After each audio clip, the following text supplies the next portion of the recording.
আমি আসলে আসতে চাই না এই রাজনীতিতে, আমাকে জোর করে রাজনীতিতে আনা হলো। নোংরা রাজনীতির দাফন করে নতুন রাজনীতির সূচনা শুরু করে এখানে আসছি। যদি আমি শুধু এমপি না, আমি যদি কখনো প্রাইম মিনিস্টারও হই, তাহলে আমি এইভাবে চলাফেরা করতে পছন্দ করব। সাধারণ মানুষ যার সাথে আছে তার আসলে সিকিউরিটির প্রয়োজন হয় না। সবাই বলে ভাই ভালোবাসেন সবাইকে, ভালো কথা, কিন্তু তারপরও ওসমান হাদি থেকে একটু শিক্ষা নেওয়া দরকার। আসসালামু আলাইকুম রহমতুল্লাহ বারাকাতুহু। আপনারা দেখবেন যে সেখানে কিছু ভিডিও ইদানিং খুব ভাইরাল হয়েছে যে এদেরকে ধরে আমি কিছু শাসন করতেছি। তো ওইটা ছিল আমার 5 আগস্টের পর, যখন প্রশাসন একদম ছিল না, ভেঙে পড়ছে, তখন যার যেটা করতে ইচ্ছা করতেছে। কেউ অবৈধভাবে বালু উত্তোলন করতেছে, কেউ মাদক ব্যবসায় রমরমা ব্যবসা করতেছে, কেউ চাঁদাবাজি করতেছে। আমি আমার দায়িত্বের জায়গা থেকে চিন্তা করলাম অপরাধ তো এইভাবে চলতে দেওয়া যায়। তখন আমি সেই এলাকার একজন সন্তান হিসাবে কোনো রাজনৈতিক ব্যানারে না, রাজনীতি ছাড়াই তখন এই সামাজিক কাজগুলো শুরু করেছিলাম। এবং সেটা এমন ভাবে হয়েছে আলহামদুলিল্লাহ, তখন মানুষ আসলে ভালো কিছু চায়, মানুষ চাঁদাবাজি দেখতে চায় না, মানুষ অবৈধভাবে বালু উত্তোলন দেখতে চায় না। তখন ওই সমস্ত ইয়াং জেনারেশন না, তখন তারা আমার সাথে আসে এবং আমি তখন ওইখানে খুব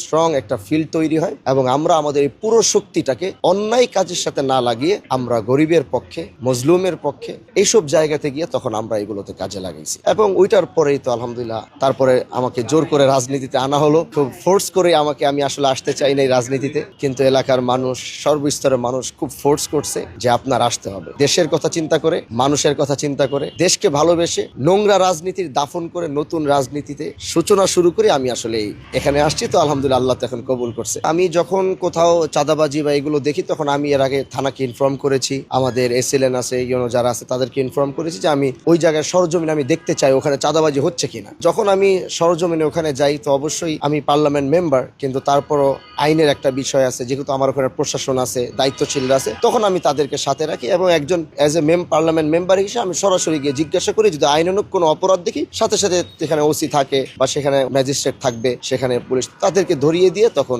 এটাকে আইন অনুযায়ী যে শাস্তি হয় সেটাকে তাদেরকে বলি করে দিই। আমি যদি বলবো তাহলে আমি এতটুকু কনফিডেন্টলি বলতে পারবো, কারো দিক থেকে হয়েছে, কারো মাধ্যমে হয়েছে কিনা জানি না, কিন্তু আমি হাজী শরীয়তুল্লাহর বংশের সন্তান হিসাবে আমি বলতে পারি আমার জায়গা থেকে আমার এলাকাতে নতুন এক রাজনীতির ধারা ওখান থেকে শুরু হয়েছে। কিন্তু খুব সম্ভব সেটা ওইখান পর্যন্ত থাকবে না, এটা হয়তো বাংলার 84,000 গ্রামে ছড়িয়ে পড়ে। এটাই তো আমি এরকম এমপি হতে চাইছি, যে এমপি হলেই যে আমাকে সবাই বলে সিকিউরিটি বাড়াইতে হবে, ফোর্স বাড়াইতে হবে, কারণ যেহেতু আমি সরাসরি অ্যাকশনের সাথে কাজ করি, সরাসরি মাদক বিরোধী কাজ করি, সরাসরি অন্যায়ের সাথে কাজ করি, স্বাভাবিক আমার একটি প্রোটোকল সেখানে দরকার। তো আমি সেটা ওইভাবে প্রয়োজন মনে করি, সাথে একজন আছেন, উনি সাথে থাকেন। তারপর এটাই ভালো লাগে। আগে যারা আমরা একসাথে, আমার এখানে বন্ধু বান্ধবরা আছে, আমরা একসাথে বসতাম, গল্প করতাম। এখন তো আসলে ঢাকায় থাকা হয় না, মাঝে মাঝে যখন কাজে আসছি, এই জন্য সবার সাথে একটু আলোচনা করতেছি, দেখতেছি, ঘুরতেছি। এই লাইফটাকে আমি পছন্দ করি। যদি আমি শুধু এমপি না, আমি যদি কখনো প্রাইম মিনিস্টারও হই, তাহলে আমি এইভাবে চলাফেরা করতে পছন্দ করি। সাধারণ মানুষ যার সাথে